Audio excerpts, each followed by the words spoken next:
नमस्कार दोस्तों, मेरा नाम अभिषेक और मैं आपके अपने चैनल देसी स्टडी में आप सभी का स्वागत करता हूं। दोस्तों, आज मैं लेकर आया हूं प्राचीन भारत के क्रम में जैन धर्म का पहला वीडियो, जो कि जैन धर्म से संबंधित होगा। इसके पहले हम लोगों ने महात्मा बुद्ध के संबंध में 2 वीडियो ख़त्म किए हैं, तो अगर आप लोगों ने नहीं देखा तो प्लेलिस्ट में जाकर उन वीडियो को देखें। उसके बाद इस वीडियो को समझने में काफ़ी आपको सहायता मिलेगी। तो आज हम लोग बात करेंगे कि जैन धर्म में किस प्रकार से उसका उदय हुआ, वहाँ पर किस प्रकार से उनका विकास हुआ, जैन धर्म में क्या क्या शिक्षाएं थी, उनके तीर्थंकर किस प्रकार के थे और उनके गुरु किस प्रकार के थे। तो आज आइए शुरू करते हैं। सबसे पहले हम लोग बात करेंगे जैन धर्म की पृष्ठभूमि की, कि जैन धर्म की क्या पृष्ठभूमि रही है, उसमें किस प्रकार कितने तीर्थंकर हुए हैं और उनमें प्रमुख तीर्थंकरों में से उन सबसे प्रमुख तीर्थंकर कौन कौन से थे और उन्होंने क्या क्या शिक्षाएं दी। उसके बाद जो जैन धर्म के जो सबसे महत्वपूर्ण तीर्थंकर हुए, जिनकी वजह से ही जैन धर्म को काफ़ी प्रशंसा मिली और जैन धर्म को वास्तविक संस्थापक उन्हें ही माना जाता है। और उनके बारे में महावीर स्वामी जो हैं 24वें तीर्थंकर थे, इनके बारे में आज हम लोग पढ़ेंगे। और उसके बाद उस जैन धर्म में क्या क्या उपदेश एवं शिक्षाएं थी उनके बारे में पढ़ेंगे। तो आइए शुरू करते हैं। तो सबसे पहले हम लोग अगर बात करते हैं जैन धर्म की, तो जैन धर्म के विकास कैसे हुआ। तो जब 6ठी शताब्दी ईसा पूर्व लोहे की खोज ने क्रांति ला दी थी, औद्योगिक क्रांति, और उस समय वहाँ पर 2 प्रकार के नास्तिक समुदाय के धर्मों का उदय हुआ, जिनमें से एक था बौद्ध धर्म और एक था जैन धर्म। तो आज हम जैन धर्म के बारे में चर्चा करने जा रहे हैं। सबसे पहले हम बात करेंगे कि जैन धर्म का उदय किस प्रकार से हुआ। तो जैन धर्म के बारे में अगर हम बात करें तो जैन धर्म में कुल 24 तीर्थंकर हुए। और यदि हम लोग बात करें कि जैन धर्म में 24 तीर्थंकर हुए, और यहीं पर हम लोग को पढ़ते हैं कि जैन धर्म का जो उदय था वह बौद्ध धर्म से पहले हो चुका था, लेकिन इसके कोई एग्जैक्ट साक्ष्य नहीं मिलते हैं। लेकिन अधिकतम यही माना जाता है कि जैन धर्म का जो विकास उदय था वह सबसे पहले बौद्ध धर्म से पहले हुआ। आगे हम लोग बात करते हैं यहाँ संस्थापक की। तो इस जैन धर्म के संस्थापक ऋषभदेव थे, जिनको आदि नाम और वृषभनाथ के नाम से जाना जाता है।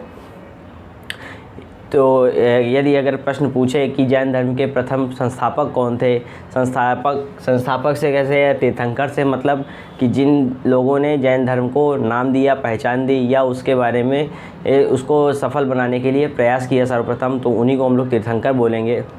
तो सबसे पहले जो इनके प्रथम संस्थापक थे वह ऋषभदेव थे, और इनको आदि नाम और वृषभनाथ नाम से जाना जाता है। और इसी प्रकार करके एक पहले तीर्थंकर, दूसरे तीर्थंकर, और इस तरह करते करते यहाँ पर 24 तीर्थंकर हुए। तो यहाँ पर परीक्षा की दृष्टि से जो भी महत्वपूर्ण हैं आज उनके बारे में हम लोग पढ़ेंगे। वहीं अगर हम लोग 22वें तीर्थंकर के बारे में बात करें तो 22वें तीर्थंकर जो थे वह अरष्टिनेमि थे, और 23वें तीर्थंकर जो हुए वह पार्श्वनाथ हुए। तो परीक्षा में यहाँ अगर पूछे कि इनमें कुल तीर्थंकरों की संख्या कितनी है, तो वह 24 हुई। लेकिन यहाँ पर जो ऋषभदेव और पार्श्वनाथ, इनके बारे में जो जानकारी कहाँ से मिलती है, तो वह जानकारी हमें ऋग्वेद से मिलती है। यहाँ परीक्षा में प्रश्न पूछ सकता है कि इन दोनों तीर्थंकरों के बारे में जानकारी कहाँ से मिलती है, तो ऋग्वेद से मिलती है। या यह पूछेगा कि ऐसे कौन से 2 तीर्थंकर हैं जिनकी जानकारी हमें ऋग्वेद से मिलती है, तो वह तीर्थंकर हमारे ऋषभदेव और पार्श्वनाथ थे। आइए हम लोग सबसे पहले पार्श्वनाथ के बारे में चर्चा करने का प्रयास करते हैं, क्योंकि जैन धर्म की जो शिक्षाएं दी इन्होंने सबसे पहले इन्होंने दी थी।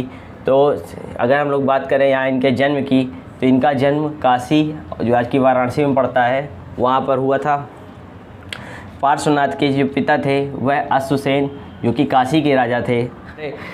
ज्ञान प्राप्ति जो इनको हुई वह सम्यक पर्वत पर हुई। यहाँ पर पार्श्वनाथ की बात करें तो जब ये अपने ज्ञान प्राप्ति की ओर निकले तो 30 वर्ष की अवस्था में इन्होंने अपना गृह त्याग दिया और कड़ी तपस्या की जाकर, और यहाँ पर जब ये सब ज्ञान प्राप्त करने के लिए आगे प्रयास कर रहे थे तो सम्यक पर्वत पर जाकर इन्हें काफ़ी कड़ी तपस्या के बाद इनको ज्ञान की प्राप्ति हुई। तो यहाँ प्रश्न पूछ सकता है कि पार्श्वनाथ को ज्ञान की प्राप्ति कहाँ हुई, तो पार्श्वनाथ को ज्ञान की प्राप्ति जो हुई वह हमारी सम्यक पर्वत पर हुई। और उसके बाद यहाँ पर इन्होंने 4 प्रकार की शिक्षाएं दी, जो कि निम्नलिखित हैं। और सबसे पहली जो शिक्षा थी वह दी सत्य, दूसरी अहिंसा, तीसरी अस्तेय और चौथी अपरिग्रह। तो यहाँ पर पूछता है प्रश्न कि पार्श्वनाथ जो कि जैन धर्म के 23वें तीर्थंकर थे, उन्होंने किस प्रकार की शिक्षाएं दी।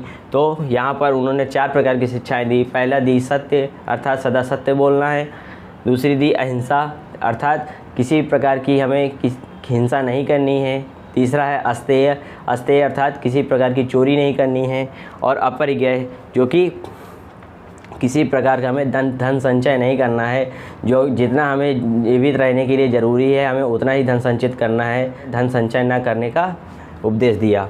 और वहीं अगर हम लोग 5वें महाव्रत की बारे में बात करें तो जो जैन धर्म के 24वें तीर्थंकर महावीर स्वामी हुए, उनके द्वारा ये 5वां महाव्रत दिया गया जो कि ब्रह्मचर्य को इसमें जोड़ा गया।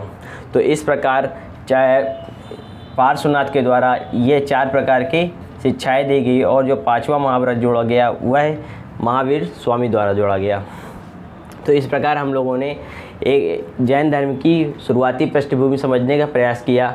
अब इनके जो महत्वपूर्ण तीर्थंकर हुए, जो 24वें तीर्थंकर थे जिनको वास्तविक संस्थापक माना जाता है, वह महावीर स्वामी हैं। तो आइए हम लोग उनके बारे में पढ़ेंगे। तो सबसे पहले हम लोग एक बार इनका रिवीजन कर लेते हैं।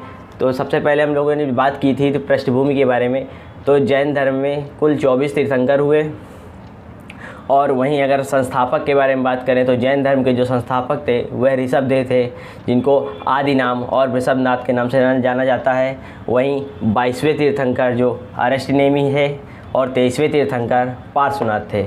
इस प्रकार हम लोगों ने इनके 3 महत्वपूर्ण तीर्थंकर देखे। और वहीं अगर पार्श्वनाथ के बारे में बात करें तो इनका जन्म काशी वाराणसी में होता है, और इनके जो पिता थे अश्वसेन वह काशी के राजा थे। अगर इनको हम ज्ञान की प्राप्ति की बात करें तो इनको ज्ञान की जो प्राप्ति हुई थी वह सम्यक पर्वत पर हुई थी, और इन्होंने 4 प्रकार की शिक्षाएं दी। पहला सत्य, दूसरा अहिंसा, तीसरा अस्तेय और चौथा अपरिग्रह। इस प्रकार इन्होंने 4 प्रकार की शिक्षाएं दी। और जब इनके बाद जो अगले तीर्थंकर आए उन्होंने ब्रह्मचर्य को जोड़कर इन 4 शिक्षाओं को 5 महाव्रतों में बदल दिया, जो कि जैन धर्म के महत्वपूर्ण महाव्रत है। तो आइए हम लोग अब महावीर के बारे में पढ़ेंगे। महावीर स्वामी जो कि जैन धर्म के वास्तविक संस्थापक माने जाते हैं और इस धर्म के आखिरी तीर्थंकर हुए, जिनके बारे में हम चर्चा करेंगे। तो अगर महावीर स्वामी के बारे में बात करें तो इनका जन्म 540 BC में कुंडल ग्राम वैशाली में हुआ। दोस्तों यहाँ पर एक बात ध्यान देने की ज़रूरत है कि यहाँ पर हम लोग जब जैन धर्म या महावीर के बारे में पढ़ेंगे तो हम इसे बौद्ध धर्म से जोड़कर पढ़ेंगे, तो हमें बौद्ध धर्म और जैन धर्म में कन्फ्यूज़न नहीं होगा, क्योंकि जैन धर्म और बौद्ध धर्म एक साथ चल रहे थे। तो इनका जन्म और मृत्यु से संबंधित जो तथ्य हैं उनमें काफ़ी कन्फ्यूज़न हो जाता है। तो हम लोग यहाँ पर जो पढ़ेंगे वह बौद्ध धर्म से जोड़कर पढ़ेंगे। तो यदि हम लोग बात करें महावीर स्वामी की तो इनका जो जन्म था वह 540 BC कुंडल ग्राम वैशाली में हुआ था। वहीं अगर हम बौद्ध धर्म के बारे में बात करें तो बौद्ध धर्म का जो जन्म हुआ था या बौद्ध महात्मा बुद्ध का जो जन्म हुआ था वह 563 BC में कुंडल ग्राम कश्मीर में हुआ था। आगे हम लोग बात करते हैं इनकी मृत्यु के बारे में। तो इनकी जो मृत्यु हुई थी वह 468 BC पावापुरी में, और 72 वर्ष की आयु में इनकी मृत्यु हुई थी। अगर हम लोग गौतम बुद्ध की बात करें तो उनकी जो मृत्यु हुई थी वह 80 वर्ष की आयु में हुई थी। तो इस प्रकार इन दोनों को हम लोगों को जोड़कर पढ़ना है। तो अगर हम इनके बचपन की नाम बात करें तो जो महावीर के स्वामी के जो बचपन का नाम था वह वर्धमान था, और इनके पिता जो थे वह सिद्धार्थ जात्रिक कुल के से। वहीं अगर हम गौतम बुद्ध की बात करें तो उनका जो कुल था वह शाक्य मुनि बोले जाते थे, अर्थात वो शाक्य कुल के थे। यहीं पर अगर हम इनकी माता की बात करें तो माता इनकी त्रिशला जो कि लिच्छवी नरेश चेटक की बहन थी, और यह बिंबिसार से संबंधित थे, अर्थात इनकी जो माता थी वह बिंबिसार के यहाँ उनकी शादी हुई थी। तो इस प्रकार महावीर का जो संबंध था वह बिंबिसार से था, हर्यक वंश के संस्थापक से था। वहीं अगर हम पत्नी की बात करें तो इनकी जो पत्नी थी वह यशोदा थी, और जो पुत्री थी वह अनुजा प्रियदर्शिनी थी। और वहीं अगर गौतम बुद्ध की बात करें तो जो गौतम बुद्ध की पत्नी थी वह यशोधरा थी। तो नाम में हमें कंफ्यूज नहीं होना है। और इनको पुत्री की प्राप्ति हुई थी। वहीं अगर गौतम बुद्ध की बात करें तो था वह पुत्र प्राप्त हुआ था और जिसका नाम राहुल था। अगर वहीं हम लोग यहाँ गृह त्याग की बात करें तो इन्होंने जो गृह त्याग किया था वह 30 वर्ष की आयु में किया था, जबकि गौतम बुद्ध ने जो गृह त्यागा था वह 29 वर्ष की आयु में त्यागा था। वहीं अगर हम लोग इनको ज्ञान की प्राप्ति की बात करें तो इनको जो ज्ञान की प्राप्ति हुई वह जाम्बिक ग्राम में हुई थी, जबकि जो बौद्ध धर्म की अगर हम बात करें तो गौतम बुद्ध की जो ज्ञान की प्राप्ति हुई थी वह बोध गया में हुई थी। इनको साल वृक्ष के नीचे ज्ञान की प्राप्ति हुई थी, वहीं गौतम बुद्ध को पीपल वृक्ष के नीचे ज्ञान की प्राप्ति हुई थी। और इनको जिस नदी के किनारे ज्ञान प्राप्त हुआ था वह ऋजुपालिका नदी थी। वहीं गौतम बुद्ध की अगर हम बात करें तो उनको निरंजना नदी के तट पर ज्ञान की प्राप्ति हुई थी।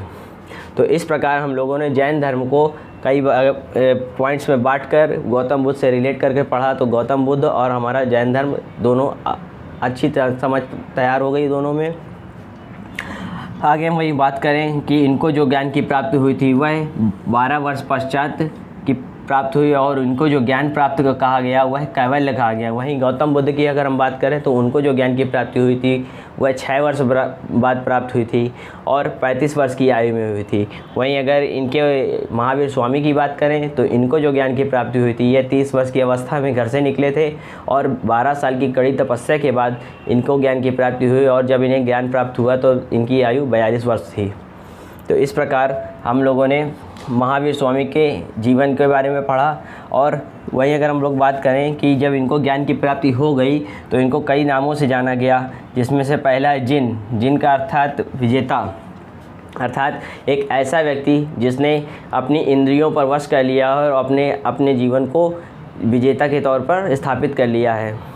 आगे हम लोग इनको योगी भी कहा गया।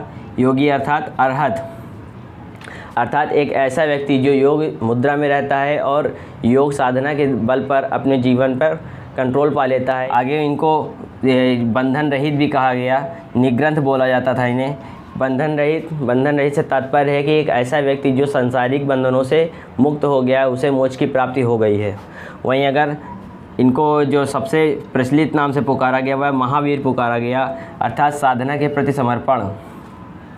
तो इन्हें ज्ञान प्राप्ति के बाद कई नामों से पुकारा जाता था और जो सबसे प्रचलित नाम था वह इनका नाम महावीर पड़ गया और इन्हें महावीर स्वामी की संज्ञा दी गई। तो इस प्रकार हम लोगों ने देखा कि महावीर स्वामी को किस प्रकार से ज्ञान की प्राप्ति हुई और ज्ञान प्राप्ति के बाद उन्हें क्या क्या नाम दिए गए। और आइए हम लोग अब पढ़ते हैं कि महावीर स्वामी ने अपने जैन धर्म में किस प्रकार की शिक्षाएँ दी, किस प्रकार के उपदेश दिए। तो वहीं अगर हम लोग बात करें कि इन्होंने प्रथम उपदेश कहाँ दिया तो इन्होंने प्रथम उपदेश राजगृह में दिया। वहीं गौतम बुद्ध की अगर हम बात करें तो उन्होंने जो अपना ज्ञान दिया था वह सारनाथ में जाकर दिया था। और यहीं अगर हम लोग बात करें इनके जो प्रथम शिष्य थे वह कौन थे, प्रश्न पूछता है एग्ज़ाम में कि महावीर स्वामी के प्रथम शिष्य कौन थे, तो वह जमाली या जामिल, ये दोनों वर्ड मिलेंगे आपको, तो दोनों नाम याद रखने हैं। वहीं अगर हम लोग बात करें कि इन्होंने एक उपदेश दिया और उन्होंने बताया कि संसार दुखमय है तथा दुख का कारण कर्मफल है, जबकि बौद्ध धर्म में गौतम बुद्ध ने बताया था कि संसार दुखों से भरा हुआ है और उसका कारण मनुष्य की इच्छाएं हैं। तो इस प्रकार इन्होंने यह बताया कि मनुष्य अपने जिस प्रकार के कर्म करता है और उन्हीं फलों के कारण उसे जो दुख और सुख प्राप्त होता है वह संसार में अपने कर्मों के कारण होता है। वहीं अगर हम लोग बात करें यहाँ पर तो इन्होंने इन दुखों से मुक्ति के लिए त्रिरत्न का मार्ग बताया। और बौद्ध धर्म में भी 8 प्रकार की शिक्षाएं गौतम बुद्ध ने दी जो उन दुखों से निवारण के लिए थी। और यहाँ इन्होंने दुखों से निवारण के लिए त्रिरत्न का मार्ग बताया। और वो त्रिरत्न क्या थे, तो वह त्रिरत्न, सबसे पहला त्रिरत्न था सम्यक दर्शन। सम्यक दर्शन अर्थात सत्य में विश्वास। आगे वहीं अगर हम बात करें दूसरे इनकी जो त्रिरत्न का मार्ग था वह था सम्यक ज्ञान, जबकि जिसका अर्थ होता है वास्तविक ज्ञान। और तीसरा इन्होंने जो त्रिरत्न बताया वह बताया सम्यक आचरण, अर्थात सुख दुख में समान भाव रखना। अर्थात इस प्रकार इन्होंने 3 प्रकार की शिक्षाएं दी जिसके कारण जिसके द्वारा हम अपने दुखों से मुक्ति पा सकते हैं, उनमें सबसे पहला बताया इन्होंने सम्यक दर्शन, जो कि सत्य में विश्वास करना चाहिए, हमें झूठ नहीं बोलना चाहिए और पूरी तरीके से सत्य पर अटल रहना चाहिए। दूसरा इन्होंने बताया सम्यक ज्ञान, जिसका अर्थ होता है वास्तविक ज्ञान, अर्थात हमें किसी चीज़ का हमेशा हमें वास्तविक ज्ञान होना चाहिए, तभी हम उस पर अपनी समझ बना सकते हैं और सही निर्णय दे सकते हैं। वहीं अगर तीसरे तीरत्न की बात करें तो सम्यक आचरण, जिन्होंने सुख दुख में समान भाव बताया, अर्थात मनुष्य को किसी भी प्रकार की सिचुएशन में बदलना नहीं चाहिए, जैसा सुख और दुख में उसे समान भाव रखने चाहिए। तो इस प्रकार इन्होंने अब इन दुखों से मुक्ति के लिए 3 प्रकार के मार्ग बताए। वहीं गौतम बुद्ध ने भी 3 रथ दिए थे, बुद्ध, धम्म और संघ, और जब यहाँ इन्होंने 3 दर्शन दिए, जिनको सम्यक दर्शन, सम्यक ज्ञान और सम्यक आचरण बोला गया।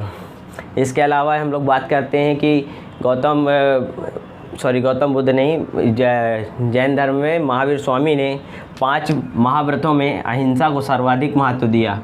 5 महाव्रत की बात करें, 5 महाव्रत कौन कौन से थे, तो आइए यहाँ पर। तो मैंने जिस प्रकार बताया कि जो 4 शिक्षाएं दी गई थी, सत्य, अहिंसा, अस्तेय और अपरिग्रह, वह पार्श्वनाथ द्वारा दी गई थी, और इसमें से महावीर स्वामी द्वारा 5वां महाव्रत जोड़ा गया, जो कि ब्रह्मचर्य था। और इस प्रकार इन 5 महाव्रतों को बना दिया गया 5 महाव्रत, जिनमें सर्वाधिक जो महत्व दिया गया वह अहिंसा को दिया गया, अर्थात किसी भी प्रकार की हमें हिंसा नहीं करनी है।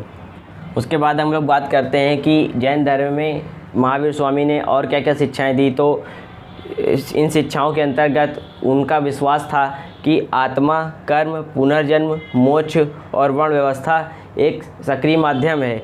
आत्मा की यदि बात करें तो यहाँ उनका कहना था कि हर जीव में किसी न किसी प्रकार की आत्मा होती है। और आगे कर्म की बात करें तो कर्म के उनका जैन धर्म में महावीर स्वामी का मानना था कि मनुष्य को जो सुख दुख की प्राप्ति होती है वह उसको कर्मों के आधार पर होती है। इसके अलावा वह पुनर्जन्म में भी विश्वास करते थे। मोक्ष अर्थात मनुष्य जब सांसारिक बंधनों से, जन्म या मृत्यु से, मरण से मुक्ति पा लेता है तो उसे मोक्ष की प्राप्ति हो जाती है। और वहीं वर्ण व्यवस्था में भी वो विश्वास करते थे। तो इस प्रकार आत्मा, कर्म, पुनर्जन्म, मोक्ष और वर्ण में विश्वास करते थे। आगे यही हम बात करें कि ये नास्तिक संप्रदाय के थे। तो महावीर स्वामी से कई बार प्रश्न पूछा जाता है कि महावीर स्वामी क्या ईश्वर को मानते थे, तो नहीं, ये ईश्वर को नहीं मानते थे, ये नास्तिक संप्रदाय के थे। और यदि ये ईश्वर को मानते भी थे तो इनका जो ईश्वर था वह सबसे पहले इन्होंने ईश्वर को जो स्थान दिया था वह अपने तीर्थंकरों से नीचे दिया था। अर्थात पहली बात तो ईश्वर है नहीं, और यदि ईश्वर है तो वह जो इनके तीर्थंकर हुए हैं उनसे नीचे है। तो इस प्रकार जैन धर्म में ईश्वर को नहीं माना गया, जबकि आत्मा और उसके कर्मों को उसका स्थान दिया गया है, मतलब बहुत महत्वपूर्ण स्थान दिया गया है। आगे वही हम बात करें स्यादवाद और अनेकांतवाद की, तो जैन धर्म में आत्मवादियों और नास्तिकों के बीच का मार्ग बताया गया। स्यादवाद क्या था और अनेकांतवाद क्या था? यह एक ऐसी अवस्था थी जहाँ पर ईश्वर को मानने वाले और ईश्वर को ना मानने वाले इन दोनों लोगों के बीच के जो लोग होते हैं उनको भी जैन धर्म से जोड़ा जा सके।